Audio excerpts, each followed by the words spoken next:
On voit le premier but qui est marqué très rapidement par l'Égypte. À la troisième minute. À la troisième minute, le 1-0, le but de Zaki. Et puis c'est terrible parce que cette équipe, elle va pousser jusqu'au bout. Elle va marquer à la 95e minute. Drôle de temps additionnel. Avec ce but qui arrive juste derrière, sur la tête. Voilà, avec Emadas qui marque ce but de 2-0. Sur l'ensemble de la compétition, c'est un mini-championnat. Il y aura donc un match d'appui à Khartoum mercredi prochain, au Soudan, tout près évidemment de l'Égypte. Incroyable scène de liesse, malheureusement pour nos amis algériens, évidemment, il y a eu des scènes de débordement, que ce soit à Paris, Lyon ou Marseille. Oui, non, mais ça c'est le match et l'après-match. Mais ce qui s'est passé avant le match est scandaleux. On rappelle donc le bus. L'équipe d'Algérie est arrivée, elle a pris son bus, il y avait 7 minutes de bus pour aller de l'aéroport à son hôtel. Le bus a été caillassé et les joueurs de l'équipe d'Algérie sont sortis du bus en sang. Pour 3 d'entre eux. Oui. C'est inadmissible. La FIFA n'a même pas publié un communiqué. Si ça avait été le contraire, si ça s'était passé en Algérie, je vous fiche mon billet que le match n'aurait pas eu lieu. Et là, le match n'aurait pas dû avoir lieu. Finalement, il a eu lieu, il y a eu 2-0, ça permet un match à plus, donc il n'y a pas eu d'émeute. Sauf qu'il peut y avoir émeute à Khartoum mercredi. Ça, c'est sûr. Sauf qu'il peut y avoir émeute à Khartoum mercredi. Oui, monsieur Paco. J'ai vu les 6 minutes de temps additionnel de ce match, car il y a eu 6 minutes de temps additionnel. Il marqué à la 5e minute additionnelle. Bon. Ce n'était pas du football, c'était un combat de rue. C'est-à-dire qu'on ne jouait pas le ballon, on jouait l'homme. Ensuite, arrive ce but, heureusement presque, but hors jeu, soit dit en passant. Mais heureusement, parce qu'au moins ça permet de renvoyer le débat sur un match d'appui. Parce qu'imagine que ce but, t'as pas le droit de dire heureusement, Bernard. Avec à ses côtés, Isabelle Lemonnier, qui se fait un gros bisou de loin. Thierry, à ce jeu, je crois que ce qui s'est passé avant le match, c'est pas possible. Quand t'es joueur, quand tu vis une situation comme ça, t'as pas envie de jouer le match, ou tu as peur. Mais bien sûr. Tu as peur du match. Pourquoi tu rentres sur le terrain? Parce que les joueurs, ils ont pas le choix. Tu as demandé au président de la fédération de secouer la FIFA. C'est toi qui es le dérange pas. D'accord. C'est la FIFA qui est grandement coupable de ce qui s'est passé. Dans n'importe quelle condition, monsieur Rémi Gono. D'abord, il ne faut pas seulement parler de la FIFA parce que ce match est très politique.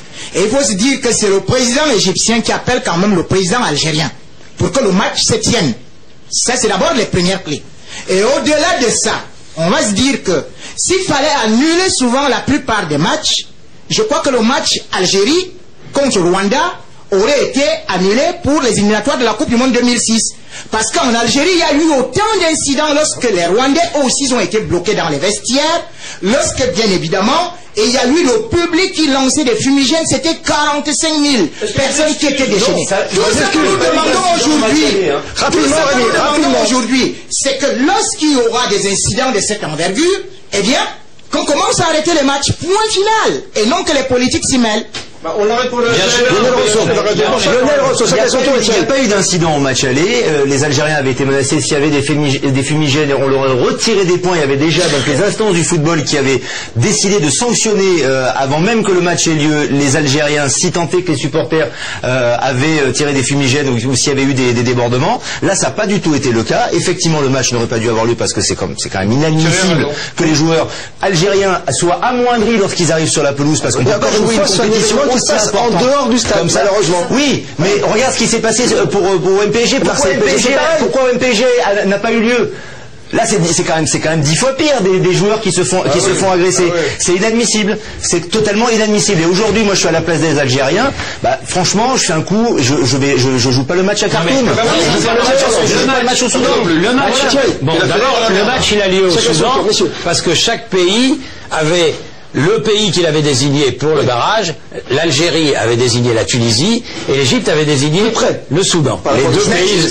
Il s'est trouvé que le tirage au sort a été gagné par l'équipe d'Égypte et c'est pour ça que le match allait au Soudan. Mais moi je vous dis une chose, c'est que ce match va se jouer dans un climat épouvantable. Je ne sais pas qui va l'arbitrer, mais ça c'est très important. Moi je sais que si j'étais la FIFA pour un match comme celui-là, je mettrais un arbitre européen, un arbitre allemand ou un arbitre... Bon, pour diriger ce match. Mais je vous dis aussi une chose, c'est que beaucoup de gens qui regardent le football comme un sport et non pas comme une tuerie vont être dans ce match à fond pour l'Algérie et c'est normal. Alors, justement, ce match au Kazakhstan. ou ailleurs, mais pas. Tu sais qu'à un moment, il devait jouer en France. 35 ans de guerre civile au Soudan. Alors, on sait bien, malheureusement. Stop, Rémi, juste pour vous dire qu'il y a énormément de messages en ce moment sur le SMS de Direct 8, un message des messages de Karine de Limoges, de Younes de Montreuil ou Asdine de Nantes qui me dit allez les Fennecs. On va montrer quand même que la provocation et la violence ne mènent à rien dans le sport. Voilà, il faut que ça se passe sur ce terrain vert. Très rapidement, Isabelle Lemonnier. Si vous le voulez bien, Christophe, profitez de la plateforme qui nous est offerte pour juste essayer de calmer les esprits. Ça reste que du foot, quoi. Là, les débordements qu'il y a eu, c'est absolument inadmissible, on est d'accord. Mais pas que les Algériens se déplacent au Soudan, à Khartoum, pour tout casser. Et puis, non, ils vont pas tout casser. Non, ils vont pas tout casser. Justement, c'est pas eux qui ne serait-ce que voilà, des excès de violence, il faut absolument pas que ça... Il est déjà 23h09, messieurs, dames. Je suis désolé de ne pas aller plus loin. Très rapidement, conclusion là-dessus. Texte, tu voulais rajouter un truc, mais...